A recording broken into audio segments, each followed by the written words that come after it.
사무엘상 30장 6절 말씀. 자, 우리 한 절 말씀 같이 읽겠습니다. 시작. 백성들이 자녀들 때문에 마음이 슬퍼서 다윗을 돌로 치자 하니 다윗이 크게 다급하였으나 그의 하나님 여호와를 힘입고 용기를 얻었더라. 아멘. 아멘. 자, 오늘 우리가 함께 읽을 이 말씀 통해서요, 응답하시고 힘을 주소서라는 제목으로 은혜를 같이 나누도록 하겠습니다. 사랑하는 여러분, 그 명절 어떻게 좀 의미 있게 또 재미있게 잘 보내셨습니까? 어쩔 수 없이 명절에 저는 이제 부모님 댁 경기도 쪽을 다녀왔는데 비가 많이 와가지고요, 텔레비전 보면서 이제 집에 있는 시간들이 그래도 또 많이 있었던 것 같아요. 그런데 텔레비전을 보다 보니까요, 재밌는 프로그램이 하나 하더라고요. 그게 뭐냐면 동물들에 관한 다큐멘터리였는데 동물들 사이에 스파이를 보낸 겁니다. 이게 무슨 얘기냐면 고래의 생태를 촬영하기 위해 아기 고래 정도 사이즈 되는 로봇을 만들어서 이제 물속에 고래떼 사이에 보낸 거예요. 그리고 문어를 관찰하기 위해 문어 모양의 로봇을 만들어서 이제 물속으로 보낸 겁니다. 그리고 또 여러 가지 또 물개를 관찰하기 위해 물개 모양의 로봇을 만들어서 이제 보낸 거예요. 그래서 스파이를 보냈다, 이제 이런 다큐멘터리가 이제 하더라고요. 근데 거기서 뭐 다른 것들은 또 의미 있는 것들이 뭐 많았어요. 고래에 관해서 모르던 것들, 알고 있는 것들, 뭐 문어에 관해서 아니면 물개에 관해서. 근데 재밌었던 게 뭐냐면 문어에 관한 부분이 좀 재미가 있었습니다.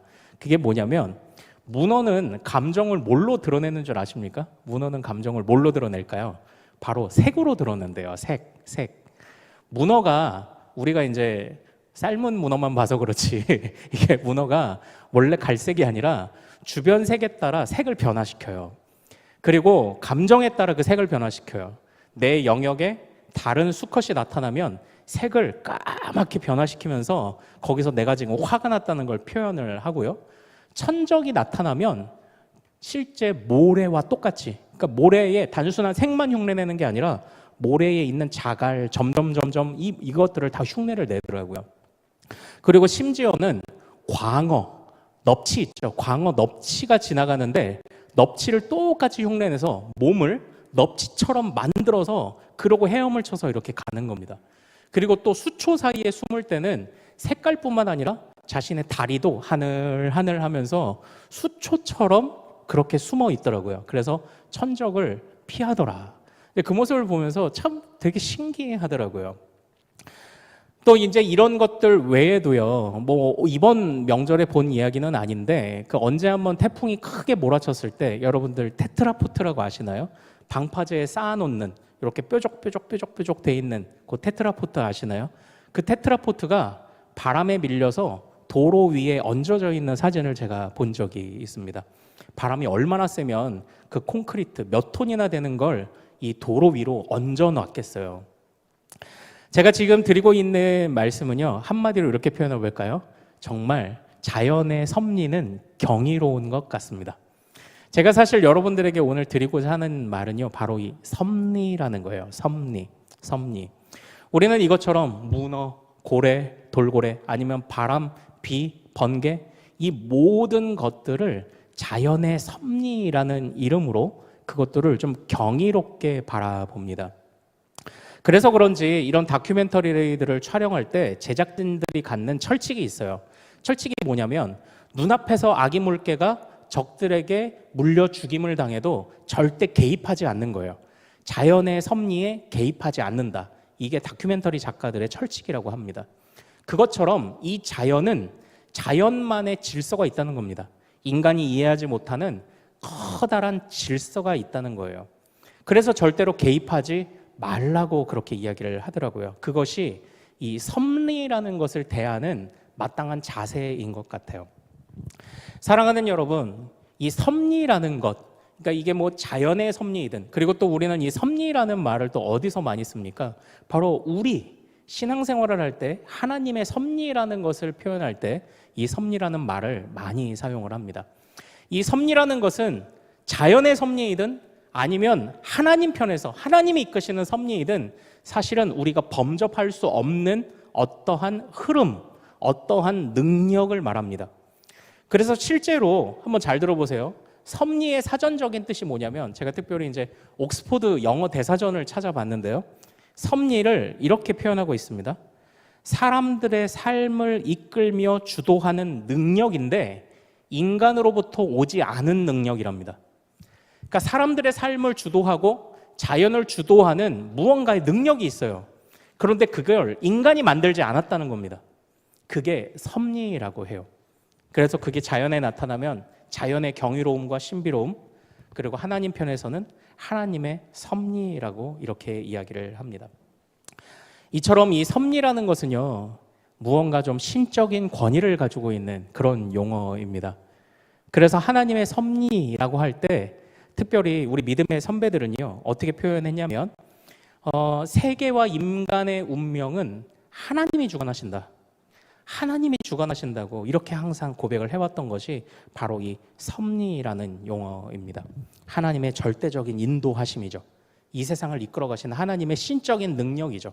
사람이 만들어내지 않은 하나님의 신적인 능력이 바로 섭리라는 겁니다. 여기까지만 들으면 이 섭리를 대하는 우리의 자세는 어떠해야 하나요? 자연의 섭리에 다큐멘터리 작가들이 절대 개입하지 않는 것을 서로 간의 무언의 약속으로 삼았던 것처럼 사실 하나님의 섭리에 인간이 개입할 수 있을까요? 사실은 안 되는 거죠. 하나님이 이끄시는 대로 갈 수밖에 없는 것입니다. 그러나 이 하나님의 섭리라는 것은요, 우리를 울게도 하고 웃게도 합니다. 하나님이 이끄시는 것이기에 순종하며 따라가야 된다고 알고 있지만, 그러나 때로는 그 길을 가기 싫어서, 때로는 그 길이 가기 어려워서 우리를 울게도 만들고요, 때로는 우리의 마음과 맞을 때는 그 하나님의 섭리로 인해 웃게도 되죠. 거부할 수 없는 걸 아는데요, 그러나 때로는 정말 피하고 싶거든요. 하나님의 섭리라는 게, 하나님의 인도하심이라는 게. 그러니까 여러분들은 어떠신가요? 하나님의 인도하심, 하나님의 예정, 하나님의 작정. 조금만 구분을 합시다. 우리는 운명론자는 아니에요. 그러니까 무슨 일이 있어도 우리의 운명, 정해진 운명, 우리는 운명론자는 아닙니다. 하나님의 예정이라는 것은 하나님이 궁극적으로 이끌어 가시는 어떤 목적지가 분명히 있기는 하지만, 그러나 그 안에 인간의 수많은 의지들이 개입해서 함께 하기도 하고 어긋나기도 합니다. 이 모든 것이 하나님 안에서 소화되는 것이죠. 운명론하고 조금 달라요. 그러니까 네가 뭘 하든지, 내가 왕이 될 상인가, 장신의 관상을 보니 왕이 될 것 같습니다. 그럼 내가 공부도 안 하고 바보 팔분이처럼 있어도 왕이 되냐? 그런 얘기가 아니에요. 그건 운명론이죠. 하나님이 말씀하시는 예정은 그와는 달라요.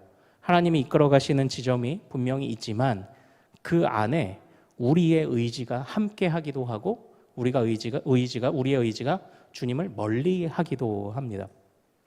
그러나 우리는 궁극적으로 우리 믿는 자들은 어떻게 고백해야 되나요? 나의 의지를 그 주님의 섭리 앞에 드리죠. 기쁘게 드리죠. 강압적으로 주님이 끌고 가시는 게 아니라 내가 기쁘게 주님께 나의 의지를 드리는 겁니다. 이게 이제 섭리에 대한 바른 자세일 거예요. 그러나 항상 그렇지 않는다는 게 이제 문제인 것 같아요. 항상 드리기가 어렵다는 게 문제인 것 같습니다. 오늘 우리가 살펴볼 다윗의 사건이 그렇습니다. 이 다윗을 한번 잘 보십시오. 지금 다윗의 상황이 어떤 상황이냐면, 다윗이 이 사울 왕으로부터 죽을 위험에 처해서 지금 쫓겨다니고 있습니다. 그러다가 이전에는 그가 적군으로 알았던 블레셋 땅에 가서 거기서 다윗이 자신을 따르는 무리들과 함께 정착을 합니다. 그래서 27장에 보면요, 블레셋 사람들, 블레셋 왕이 시글락이라는 땅을 주어서 거기서 살게 해요. 자, 그런데 우리가 지난주에 살펴본 29장에 어떤 일이 있었죠? 이 블레셋과 이스라엘이 전쟁을 하려고 할 때에 바로 이 다윗도 사울과, 그러니까 자신의 동족과 싸우려고 나아갔다가 거절당하고 다시 집으로 돌아가잖아요.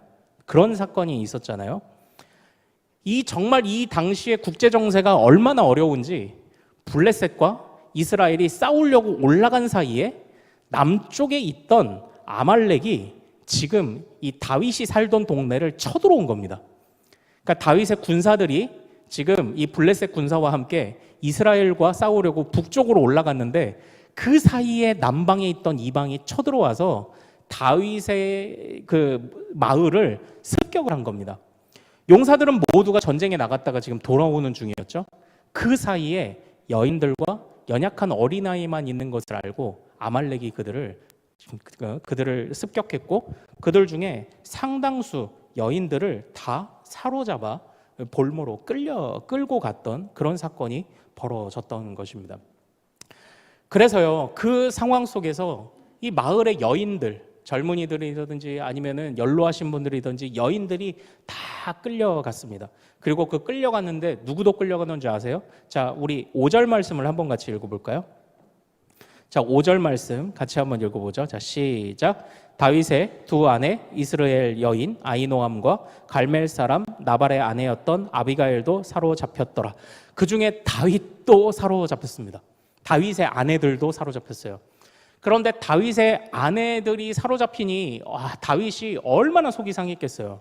자기를 따르던 자들이 습격을 당했죠. 그런데 자기의 아내들까지 끌려갔으니 얼마나 속이 상합니까?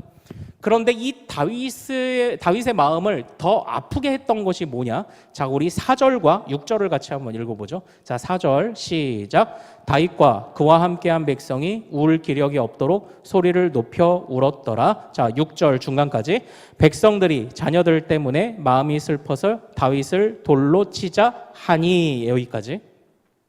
자, 보십시오. 사건은 뭐죠? 아말렉이 쳐들어와서, 빈틈을 노리고 쳐들어와서 마을의 여인들을 데려갔는데 다윗의 아내들까지 데려갔어요. 그런데 그 사건을 보며 백성들은 어떻게 반응을 하고 있죠? 다윗 당신 때문이야. 내가 다윗 당신을 돌로 쳐 죽여야 되겠어 라고 지금 이렇게 말을 하고 있는 상황입니다. 여기에서 다윗은요, 아내를 빼앗긴 것도 속상한데 지금 자기를 지금까지 수년 동안 따라오던 자들이 이제는 더 이상 참을 수 없어서 원성이 자자하고 여기까지 올라와 돌로 치려고 하는 이 상황 속에 다윗은 어떤 마음을 가졌을까요? 사실 이런 상황은 겪어보지 않으면 모를 겁니다. 여기에서 다윗은 이 하나님의 인도하시는 바에 대해서 사실 흔들리지 않았을까요? 하나님이 이끄시는 것, 하나님이 이끌어 오시는 섭리에 대해서 왜 나에게 이런 상황들을 겪게 하시는지, 지금 다윗이 여태까지 오면서요 얼마나 잘한 일들이 많아요. 사울을 살려줬죠. 2번이나 살려줬죠. 그리고 절대로 그 왕권을 뺏지 않았죠. 그리고 그냥 도망 다녔죠. 힘이 없어서 도망 다녔나요? 아닙니다. 하나님의 섭리를 의지했던 거죠. 그러나 이제는 그 하나님의 섭리를 의지하는데 지칠 대로 지친 겁니다. 여러분들은 혹시 그런 고백을 들어보신 적 없나요? 하나님, 내가 해볼 만큼 해봤는데 이제는 안 되겠습니다. 하나님, 내가 참을 만큼 참았는데 이제는 안 되겠습니다. 혹시 그런 생각들로 기도해 보신 적은 혹시 없으셨나요? 백성들은 정말 다급해졌습니다. 자신들의 부모님과 어머니와 아내들과 누이와 딸들이 어떻게 될지 알지 못하는 이런 상황 속에 정말 백성들은 다급해졌습니다.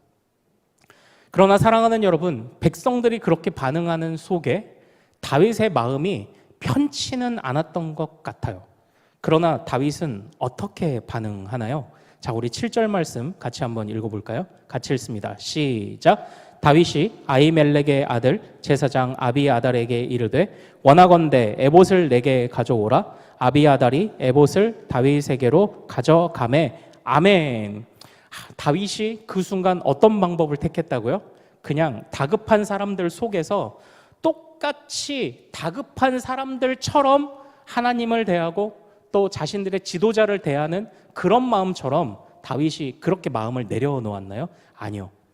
다윗도 분명히 마음이 다급해지고 어려워졌던 것은 사실인 것 같아요. 그러나 그 이후에 다윗의 행동은 어떤 것이었죠? 백성들은 마음이 다급하기만 해요. 그러나 다윗은 마음이 다급해지긴 했지만 하나님을 힘입었다고 말합니다. 그래서 자신이 함께하는 제사장과 선지자들을 초청해서 하나님의 뜻을 거기서 묻습니다. 잘 보세요. 같은 사건을 겪으면서 백성들은 마음이 그냥 다급해지기만 해요. 다윗도 마음이 다급해지고 혼란스러워졌을 겁니다. 그러나 그 마음을 억누르고 하나님 앞에 다시 나아갑니다. 저는 이것이 하나님의 섭리를 대하는 중요한 태도의 차이라고 생각을 해보았습니다. 하나님의 섭리를 대하는 태도, 바로 뭐예요? 백성들은 그냥 마음만 다급한 겁니다.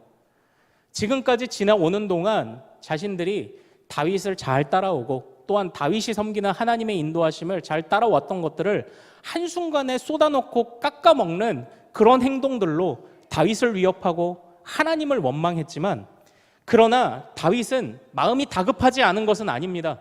절망했습니다. 그러나 하나님의 섭리 앞에 다시 한번 자신을 의지하기로 작정을 합니다. 그래서 우리 6절 말씀을 다시 한번 처음부터 끝까지 이번에는 읽어보죠. 자, 시작. 백성들이 자녀들 때문에 마음이 슬퍼서 다윗을 돌로 치자 하니 다윗이 크게 다급하였으나 그의 하나님 여호와를 힘입고 용기를 얻었더라. 아멘. 백성들은 어떻다고요? 마음이 다급하기만 해요. 그러나 다윗은 마음이 다급하였으나 하나님을 힘입었고 용기를 냈다고 말합니다. 사랑하는 여러분, 이것이 하나님의 섭리를 대하는 우리의 자세가 되기를 원해요. 하나님의 섭리, 때로는 우리를 어디로 이끌어 가시는지 쉽지 않을 때가 있습니다. 분별하기가 쉽지 않을 때가 있어요. 그래서 그 하나님의 섭리를 따라갈 때 마음이 다급해지는 순간들이 참 얼마나 많이 있습니까? 그러나 이 백성들이 지금 왜 마음이 다급해진 겁니까? 아말렉이 쳐들어왔죠. 악한 자들이 쳐들어왔잖아요. 그래서 하나님 앞에 이런 원망을 했을 거예요. 아니 하나님, 내가 다윗이 섬기는 하나님을 따라 여기까지 왔는데, 그리고 내가 내 동족 이스라엘에게 죄짓지 않으려고 내가 이 다윗의 말도 여태까지 들었는데 어떻게 이렇게 악한 자들에게 이 권한을 주셔가지고 우리 자녀들을, 우리 가족들을 이렇게 잡아가게 하십니까? 이렇게 고백을, 아마 이렇게 원망을 했었을 거예요. 악한 자들에게, 하나님이 전능하시다고 하고 악한 자들에게 왜 그 악한 자들에게 권한을 주십니까? 왜 그들에게 이런 상황을 허락하셨습니까? 그런 원망을 분명히 했었을 겁니다. 그래서 다급해졌겠죠. 다윗도 다급해졌어요. 그러나 다윗이 누구를 다시 힘입었다고요? 하나님을 다시 힘입었다고 이야기를 합니다. 다윗이 아마 이렇게 생각했을 것 같아요. 하나님, 왜 악한 자들이 이런 권한과 권리와 권세를 갖고 우리들을 해하려 했는지 나는 다 알지 못하지만 악한 자들이 가진 권한은 일부분이요, 잠시일 뿐이요, 나는 궁극적으로 이 세상이 하나님의 것임을 믿습니다. 나는 궁극적으로 이 모든 세상이 하나님의 섭리를 따라 이끌어져 가는 것을 믿습니다. 악한 자들이 가진 권한보다, 악한 자들이 가진 권세보다 하나님이 더 크심을 믿습니다. 다윗은 이 고백까지 나아가지 않았을까요? 그래서 작은 권한을 가지고 있는, 물론 이해가 되진 않아요. 그러나 작은 권한을 가지고 우리를 해한 악한 자들을 보면 이해할 수 없지만 그 악한 자들의 권한보다도 훨씬 더 큰 권세와 능력을 가지고 계신 그 하나님을 바라보는 순간 다급해졌던 마음이 다시 힘으로 채워지기 시작을 했다라는 것입니다. 그래서 다윗이 그 이후에 어떻게 싸우는지 보세요. 어떻게 그들을, 자신의 가족들을 찾으러 가는지 보십시오. 자, 우리 9절부터 10절까지 한번 같이 읽어보도록 하겠습니다. 자, 9절 10절입니다. 자, 시작. 이에 다윗과 또 그와 함께한 600명이 가서 보솔 시내에 이르러 뒤떨어진 자를 거기 머물게 했으되 곧 피곤하여 보솔 시내를 건너지 못하는 200명을 머물게 했고 다윗은 400명을 거느리고 쫓아가니라. 아멘. 이건 지금 전쟁을 앞두고 있는 상황 속에서는 말이 되지 않는 상황입니다. 이 당시에 전쟁은 무조건 군사의 수에 좌우되게 되어 있습니다. 그런데 600명을 데려간 중에 200명이 나 힘들어 라고 한다고 떼놓는다고요? 아니요. 다급해도 전쟁에 승리하기 위해서는 거기에다가 진을 쳤어야 돼요. 그래서 회복을 하든지 아니면 그 뒤떨어진 200명을 막 다그쳐서 니네 지금 나 바로 안 따라오면은 니네 다 지금 내가 니네 목을 벤다? 이렇게 으름장을 놓던지 했어야 됐습니다. 그러나 어찌된 일인지 다윗은 그 힘들어 죽겠다는 200명을 남겨두고 나머지 3분의 2, 400명만을 데리고 갑니다. 이것이 그 이후에 벌어진 첫 번째 사건이었고요.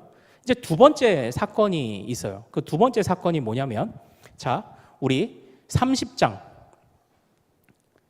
13절을 한번 같이 읽어보겠습니다. 자, 30장 13절입니다.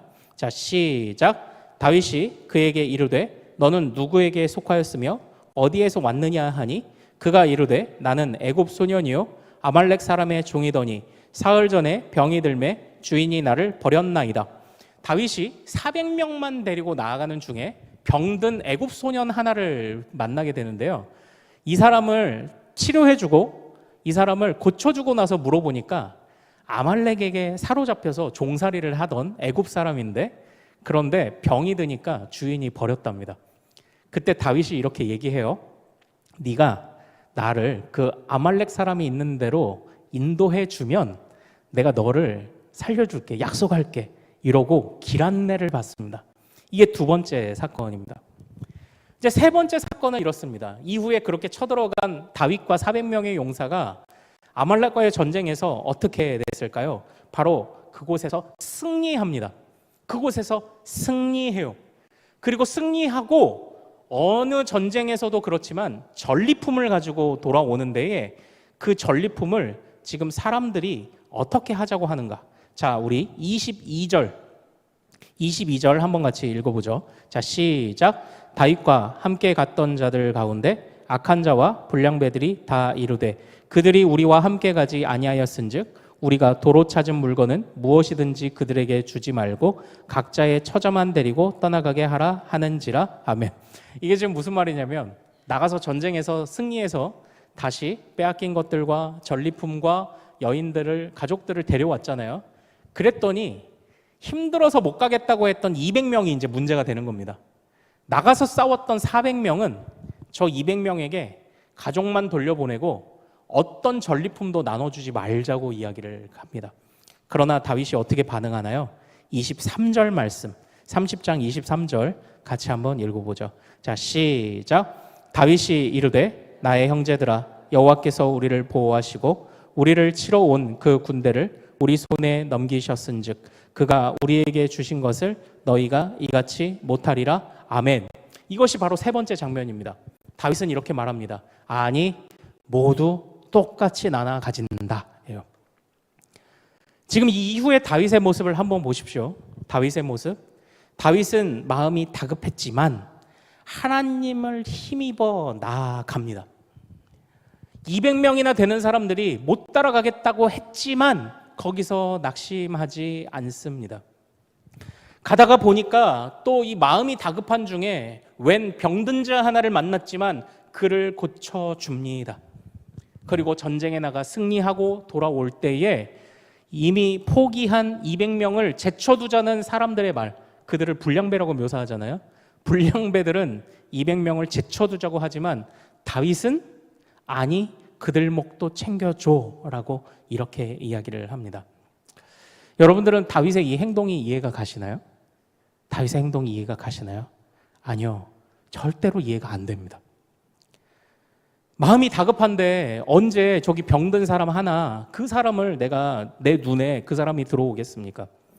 같은 전쟁에서 포기한 200명이 내가 그들을 왜 챙겨야 됩니까?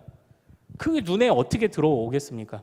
그러나 다윗은 그들이 눈에 들어옵니다. 왜 그렇죠? 이 전쟁이 나의 힘에 달려 있다면 이건 자신의 다급해진 마음대로 나아갔어야 하죠. 그러나 다윗은요, 이 전쟁이 하나님께 달려 있음을 확신하는 순간 거기에서 하나님의 발걸음의 속도에 맞춰가는 법을 다시 배우기 시작합니다. 왜 악한 자들이 이렇게 득세하는지는 잘 모르겠어요. 그러나 그들의 가진 권한은 일부분이요, 그들이 득세하는 때는 잠시일 뿐이라는 것을 깨닫는 순간 다급해지지 않는 거죠. 하나님의 속도에 맞춰가기 시작을 합니다. 200명이 못 가겠다고 해도 그래, 너희들 쉬어라. 병든 한 아이가 눈에 보여도 저 아이 고쳐줘야지. 그리고 우리만 전리품을 나눠 갖자 하더라도 아니, 똑같이 나눠 먹어야지. 이런 여유가 어디서 나오는 걸까요? 다급했던 다윗이 맞나요? 아니요. 다윗은 이제 더 이상 다급해지지 않습니다. 다급했었지만, 흔들렸었지만 하나님의 섭리에 올바로 반응하며 그 하나님의 이끄심의 속도에 발맞춰 갑니다. 사랑하는 여러분, 우리는 이 하나님의 섭리를 사실은 다 이해할 수 없습니다. 그래서 때로는 우리의 마음이 다급해지죠. 그러나 다윗도 다급해졌지만 이걸 보면 조금 마음이 안심이 돼요.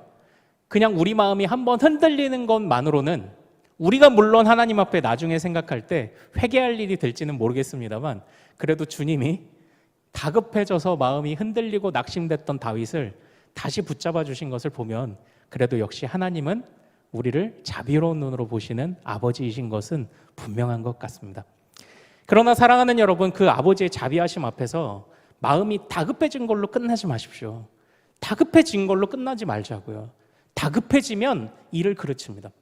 만약 이 상황에서 다윗 또한 마음이 다급해져서 돌로 치자는 사람하고 맞받아쳤다면, 아니면 200명이 못 따라오고자 했을 때 그들에게 칼을 대고서 안 따라오면 죽어라고 했다면, 그리고 한 소년이 병든 소년을 만났을 때 그를 외면했다면, 그리고 전리품을 모두가 나눠갖지 않았다면 다윗은 왕이 될 수 없었을 겁니다. 그런데 사랑하는 여러분, 오늘 이 다윗의 모습이 누구 같나요? 이 애굽 소년은 누구와 같습니까? 마치 선한 사마리아인 같지 않습니까? 모두가 외면하고 버려두는데, 병든 자, 약한 자는 버려두고 가는데 그 사람을 붙잡아 치유하고 회복해주는 선한 사마리아인 같지 않습니까? 그리고 200명이 떨어져 나갔음에도 불구하고 아니, 모든 전리품은 똑같이 나눠라고 말한 것은 누구와 같나요? 3시에 온 사람도 5시에 온 사람에게도 똑같이 하루치의 품삯을 주었던 마음씨 좋은 포도원 주인 같지 않나요? 우리 예수님이 이 모든 비유를 들려주시면서 우리 예수님이 너희도 이와 같이 하라고 말씀하셨지만, 궁극적으로 그 모든 비유는 그 비유의 원저자이신 주님의 성품을 보여주는 것이죠. 주님은 선한 사마리아인보다 더 뛰어나신 아버지이시죠. 한 사람도 포기하지 않으신대요. 그리고 주님은 어떤 한 사람만이 아니라 모두가 함께 먹을 수 있게 하신답니다. 3시에 왔어도 5시에 왔어도 만나가 하루치 필요한 만큼 꼭 내렸던 것처럼 많이 거둠도 없고 적게 거둠도 없도록 그렇게 이끄시는 분이 바로 우리 예수 그리스도 아닙니까? 제자들은 그 예수 그리스도를 따라갈 때에 도망치는 때도 있었어요. 마지막 십자가의 상황 속에선 도망쳤습니다. 예수님이 이끄시는 하나님의 섭리를 이해하지 못했습니다. 그러나 그들 속에 다시 찾아오시는 예수님이 이끄시는 하나님의 섭리는 무엇이었나요? 부활과 생명이었습니다. 우리는 하나님의 그 이끄시는 속도와 하나님이 이끄시는 것에 때로는 마음이 다급해지지만, 그러나 이 다윗이 마지막에 어떤 자가 되었죠? 하나님이 주신 약속 그대로 왕으로 세움받는 자가 되었죠. 하나님의 속도에, 하나님의 발걸음의 속도에 맞춰가는 법을 이러한 상황 속에서 비로소 배워간 것 아닐까요? 사랑하는 여러분, 우리는 하나님의 섭리를 때로는 이해할 수 없습니다. 자연의 섭리보다도 더 신비한 하나님의 섭리를 이해할 수 없습니다. 그러나 목적지는 분명합니다. 목적지는 부활과 생명입니다. 이제는 우리에게 맡겨진 것은요, 목적지는 분명한데 그럼 이제 이 길을 어떤 속도로 걸어갈 것이냐, 이것이 이제 우리에게 중요한 거예요. 사실 믿음이라는 것은 그런 것 같습니다. 하나님의 속도에 따라갈 자신이 있는가를 묻는 것 같아요. 하나님의 속도에 따라갈 자신이 있는가? 내가 지금은 다 모르죠. 그런데 항상 지나고 보면 깨닫는 것들이 있죠. 그것처럼 하나님이 때가 되면 깨닫게 하시겠지. 하나님이 때가 되면 나를 좋은 길로 이끄시겠지. 저 악한 자들이 득세했지만 저건 잠시 잠깐이겠지. 하나님의 섭리는 위대한데, 인간의 힘이 작용하지 않는 것이 섭리고 하나님의 섭리는 위대한데 그 섭리가 나를 향해 선하게 움직이고 있는데 라는 이 마음이 우리의 다급한 마음들을 좀 다독일 수 있는 그런 마음, 그게 믿음 아닐까요? 마음이 다급할 때 바로 그 하나님의 그 인도하심과 이끄심의 그 신뢰를 가지고 우리가 좀 여유를 갖고 살아갈 수 있는 것, 그게 믿음 아닐까요? 그런 생각을 해보게 됩니다. 오늘 이 다윗은요, 마음이 다급해질 때 부르짖었습니다. 그랬더니 주님이 아히멜렉을 통해 응답하셨습니다. 응답하시고 힘을 주셨습니다. 우리에게 응답하실 하나님이 계신 줄로 믿습니다. 살다 보면 다급해질 일 많습니다. 여러분들이 더 잘 아실 거예요. 살다 보면 다급해질 일 많지만 그러나 그 속에서 내가 그래도 나는 하나님의 속도대로 가기를 원합니다 라고 하나님께 한번 진지하게 물어보고 우리가 원없이 한번 간구해보는 그런 마음들 놓지 않기를 원합니다. 그런 믿음을 우리가 가질 수 있기를 소망합니다. 일 다급하여도 너무 앞서가지 마시고, 일 다급해도 너무 옆 사람 안 보고 나만 내 길만 걸어가지 말고, 일 다급해도 그래도 우리가 주님의 걸음으로 한번 걸어갈 수 있기를 원합니다. 그래서 연약한 저도 좀 내 눈에 들어올 수 있도록 주변도 둘러보고요, 같이 먹을 수 있도록 조금 나눠도 좀 보고요, 그리고 항상 하늘 바라보며 우리가 너무 앞서가지 않도록 그렇게 기도하며 살아가는 또 우리가 되기를 소망합니다. 1년이 아직 다 가진 않았어요. 그래도 이제 추석 때가 되면은 이제 열매도 거두고 또 지나간 시간들의 열매들, 하나님이 응답하신 것들, 하나님이 주신 열매들, 결과들을 이렇게 한번 정리를 하잖아요. 또 11월이 되면 우리가 이제 또 감사절을 맞이하여 또 그런 기회가 또 있을 겁니다. 그때마다 하나님의 인도하심대로, 하나님의 이끄심대로 내가 참 다급한 마음 내가 죽여가며 이렇게 걸어오기를 잘했다라는 그런 고백들이 분명히 있을 줄로 믿습니다. 자, 우리 같이 좀 찬양하고 기도하기를 원합니다.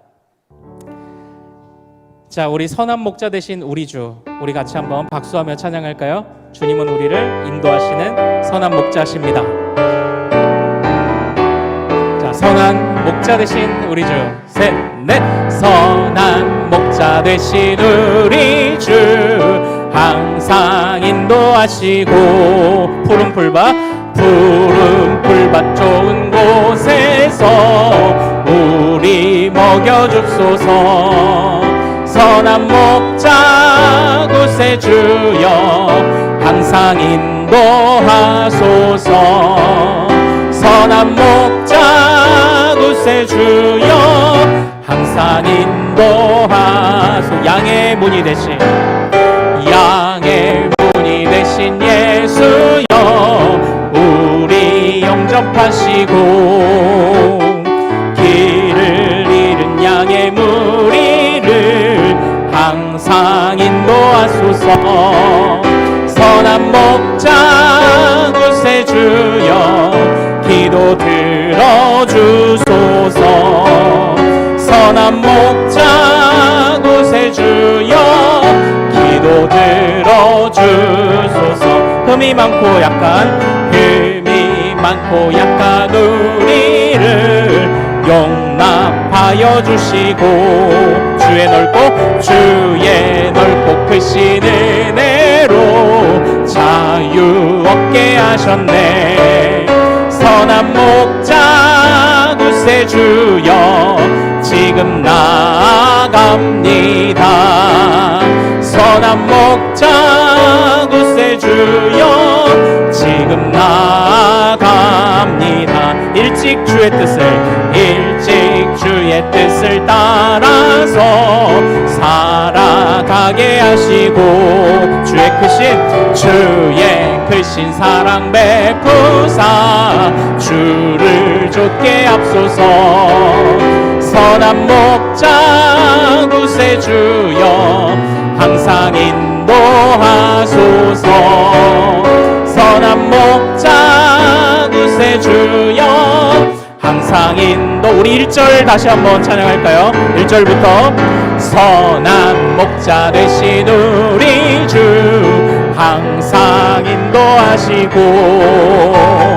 푸른 풀밭 좋은 곳에서 우리 먹여줍소서. 선한 목자 구세주여 인도하소서. 선한 목자 구세주여 항상 인도. 2절 양의 문이 되신 예수여, 양의 문이 되신 예수여 우리 영접하시고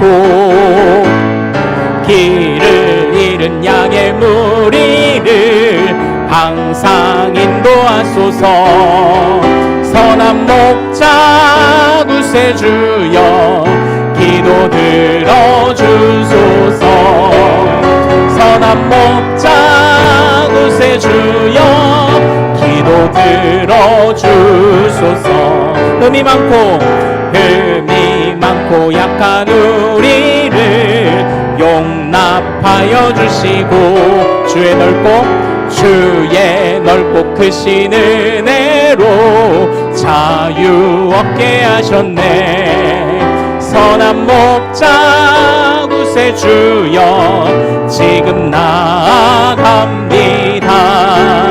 선한 목자 구세주여 지금 나아가 일찍 주의 뜻을 따라서 살아가게 하시고 주의 크신 사랑 베푸사 주를 좇게 합소서. 선한 목자 구세주여 항상 인도하소서. 선한 목자 구세주여 항상 인도하소서. 선한 목자 구세주여 항상 인도하소서.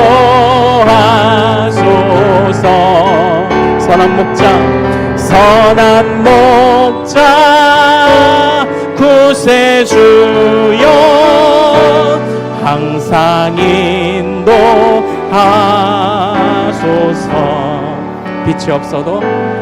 빛이 없어도 환하게 다가오시는 주 예수 나의 당신이여. 음성이 없어도 똑똑히 들려주시는 주 예수 나의 당신이여. 당신이 있음으로 나도 있고 당신의 노래가 머물므로 나는 부를 수 있어요. 주여 꽃처럼 향기 나는 나의 생활이 아니어도 나는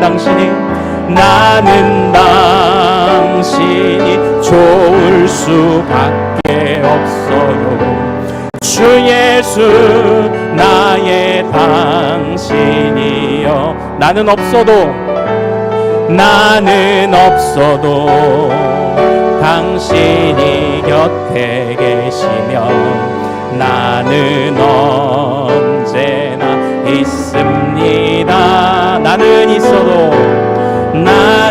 있어도 당신이 곁에 없으면 나는 언제나 없습니다. 당신이 있음으로 나도 있고 당신의 노래가 머물므로 나는 부를 수 있어요. 주여 꽃처럼 향기 나는 나의 생활이 아니어도 나는 당신이 좋은 놓을 수밖에 없어요. 주 예수 나의 당신이여. 자, 우리 오늘 말씀을 붙잡고 같이 기도하기를 원합니다. 주님이 우리를 인도하심을 알죠. 주님이 무한한 섭리로 우리를 이끄심을 압니다. 그러나 때로의 우리의 삶은 꽃처럼 향기도 없고 어둠 속을 걷는 것 같아서 마음이 참 다급해집니다. 그러나 다급해지기만 한다면 믿는 자가 아니죠. 다급해져도 그 속에서 다시 한번 하나님의 발걸음의 속도를 따라가는 겁니다. 나를 다급하게 만드는 일들이 크게 다가왔지만 주님이 더 크셔 라고 선포하는 것입니다. 내가 다급해서 주변이 보이지 않아도 연약한 자 한 사람이 눈에 보이는 겁니다. 내가 다급해서 다 내가 움켜쥐고 싶어도 그래도 함께 먹고 사는 것이 이것이 나의 삶의 중심임을 놓치지 않는 것입니다. 왜 그렇습니까? 어차피 이 인생은 우리 뜻대로 가지 않습니다. 하나님 뜻대로 가기 때문입니다.